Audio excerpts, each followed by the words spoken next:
something. So hi Lorena, how are you? I'm good. I know you from your Jan's sister. So where are you originally from? Because Jan has actually traveled quite a bit. Yeah. Tell me about your thing. So Jan and I share a dad who's German and Irish by nationality, maybe not so much by culture. Okay. Maybe more French by culture. And then my mom is from Peru. So those are my nationalities as well. Got it. Then culture, I guess more French too, because I grew up in Madagascar. Then India, but within the French bubble of expats that was there. How was it actually growing up? How was your childhood? Because I know you work in NGOs and stuff, right? So I'm interested, like, was there something in your childhood that led you to want to work, or was it something else? I don't know, yeah, I guess maybe living in places where you can see like an everyday route, like to school or something. Yeah. That people are living a very different reality than yours. Yeah. How so? Maybe you that think? opens your eyes a bit. Oh, just kids your age you see playing in the streets or begging for food or something like that. Yeah. I guess that influences a bit. Yeah. I guess it's also how my mom and dad view the world and taught us. Yeah, I met your dad, so he is the kind of person Okay. to... Yeah. Okay. Passionate about it. Passionate about it. So helping people is your thing. You're like a family business, I guess. I think. yeah. I think we'll end up there, one point or the other. Fair enough. So, where have you been traveling recently? Ooh. Or where have you been living and working? Yeah, recently? since February this year, 2019. I've been living in India, in I don't think it's a town, I think it's a city. It's a very big city. It's called Chandigarh. Yes. You said you knew it, yes, no? yeah. So, capital of Haryana and Punjab. Got it. And how is it, how obviously it's very, very different life, right? But how is it different? Well, the culture is different. And quickly, I lived in Europe for a few years before. So being white in Europe, people don't really look at you as being not from there. Yeah. You can pass as local pretty much anywhere. In northern India, not that much. That is because you're stared at a lot, which I kind of knew of because of growing up in Delhi. Yeah. But so regularly and so as a normal thing that you just have to confront when you go out. Yeah. It's okay, I guess you get used to it. Then you have better days and you have worse days. Yeah. No, but it's just I try and care a lot about how I dress and how I present because I don't want to fall into the touristy / white women stereotypes that there are in India. Yeah. Maybe some of them come from porn or such things. So I try to be aware because anyway I'll be spotted very quickly. So I don't want to push anything beyond that. Fair enough. So I love being able to wear just dress here because I can't. I mean, I wear it at home. Do you wear shalwar kameez or like local clothes there? Yeah, kurtas and dupattas and they're okay. Oh, you said dupatta. I think you're the first white girl to ever say dupatta to me. So. Come on, and they match my pants, of course. That is true. Like bright yellow and red. They're stylish. Yeah. It works with jeans as well, by the way. I know. Yeah. But if I wear jeans at work, they tell me, "Oh, you're so sexy today," and I think they mean it well. But it's weird for me to have sexy and workplace in the same. So I just wear more traditional. Fair enough.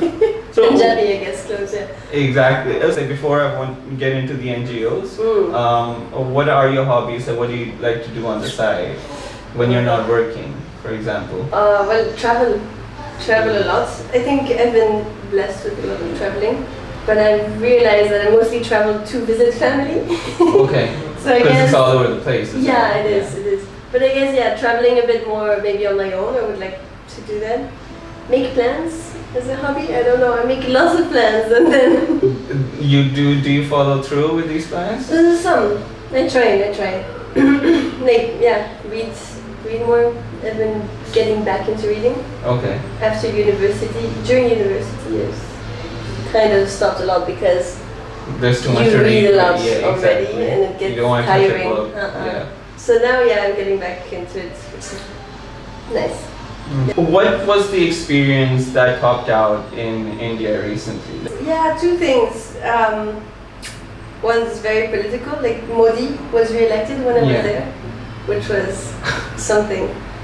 Because at work I try not to get into it at all because it's a workplace. Yeah. But with the people I know and the friends I know, most of them really, really believe in Modi's party, the BJP. Yeah. So, which is quite intense because it's very exclusive to certain people, according to me. Okay. So that was a bit weird, especially people that I had met and had known for a while, got along with perfectly. And then they tell me, no, of course he's right, of course he is. It's very surprising. Got it. Yeah. And did you discuss it with a lot of people there, or you just chose not to? I discussed it with a few. With a few more I tried to, but maybe it's difficult to talk about because I feel like being from a political party in India, maybe in other places too, but it's like you belong to that, your family has always voted that way. So it's more of a trend or feels like a faith in a party when I would take it with a bit more like grains of salt all around. So sometimes if you try to open a debate with people who are really just followers and believe in it very much, they just think you're against them, so it closes off that discussion. Side,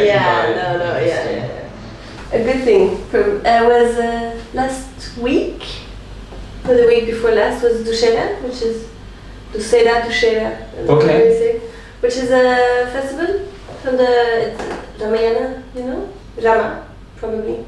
Rama, who has a lovely wife, Sita, who's kidnapped by Ravan and brought to Sri Lanka. So for 10 years, Rama and Hanuman, the Monkey King, fight and make their way through to Sri Lanka, and then they kill the bad guy. So on Dussehra, they have huge statues. Pretty much everywhere, and they burn them. They burn the statues? These are statues of what? Of the bad guy. Of the bad guy, wow. Yeah, the 10 heads. And you were there to experience that? Yeah. How did you feel about it? It was fun. I thought it was going to be very crowded and intense, but it was very nice. Everybody was, I don't know, feeling like, woo! Like a lot of people were just happy and positive experience, so that was very... What do you think that NGOs all over the world can do a bit better? Coordinate, maybe. Between themselves? I don't know. I feel so many people have, many of the colleagues I've had either planning on or have started their own NGO. But often I think that if you have such a huge numbers of NGOs with more or less, to a certain degree, pretty much all have the same intent or So maybe coordinate more and then have less NGOs, more work like that. Less NGOs, more actions. Like, I don't know. No, easier to get funders under one name than it is with newer things opening up. I guess everyone has their own ideas, so they want to start, but then it doesn't, completely be fruitful. But there's so many that are so good and should have the chance to open up to a wider.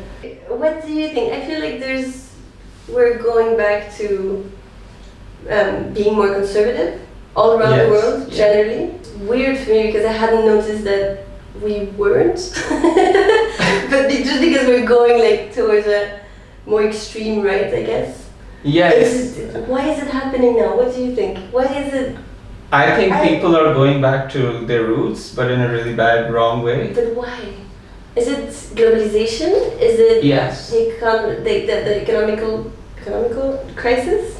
Well, there's that, and we have things like Facebook and YouTube and everything, so more people are exposed to others, right? So before, I wouldn't be able to meet you at all, right? So I don't know you exist, I don't know what you do, or how you treat others, or whatever. And now, we can see everything on video and photos and news. So it's possible that people are more exposed. I feel that it always used to exist. Yes, That's but to a lesser degree, yes. Yeah. Yeah. And it's scary. Why is it? Yeah, I don't understand how it's become popular and hip, if you like, because so many countries are getting more and more conservative. But Yeah. when, as you said, with the communication we have today, we can learn a lot about each other. Yes. And we're more alike than we're different, right? So We are, I mean- but I think there are people who might not want to know much about other people, so they kind of stay Power of inside media as under well, their shell. yeah. Yeah, exactly. okay, it feels very new. Surely it's happened before. It has happened before. Yes.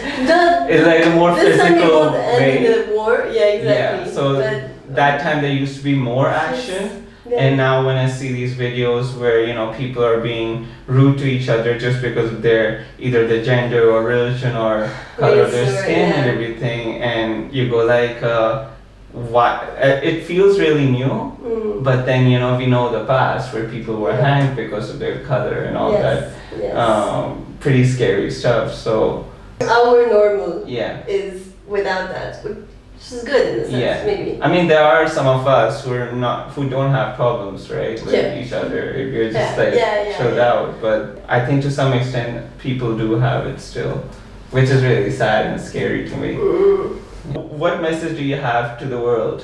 You can look into straight into the camera if you want.